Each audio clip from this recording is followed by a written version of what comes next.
Good day, everyone. Today we will be discussing about the annotation of Morga's book. Okay, let's begin with Antonio de Morga. He was a Spanish historian and government official who, in 1609, wrote the Sucesos de las Islas Filipinas.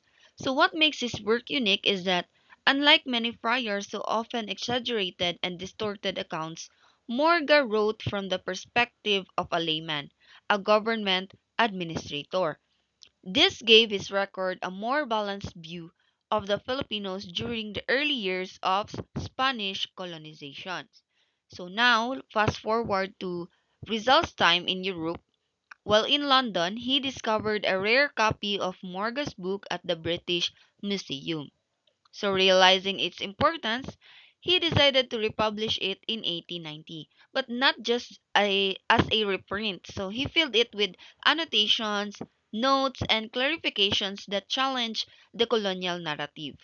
For Rizal, this was more than just an academic project. It was a mission to correct history and give Filipinos a true picture of their past.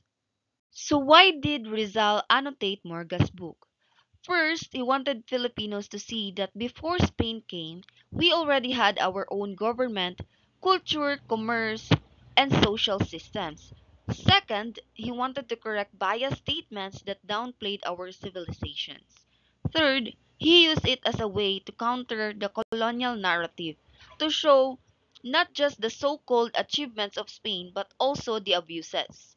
And lastly, Rizal intended this work to be educational, so almost like a textbook, so that Filipinos could learn their true history. Okay, so what is the significance of this? This annotation became the very first history of the Philippines written by a Filipino. So it was bold, even dangerous because Rizal was directly challenging the official version of history. But it inspired the propaganda movement, encouraged future nationalist writings, and emphasized Rizal's belief that education is key to freedom. So, in conclusion, this was more than a scholarship. It was a patriotic act, giving Filipinos a mirror of who they really were, proving that long before Spain, we already had a civilization worth defending.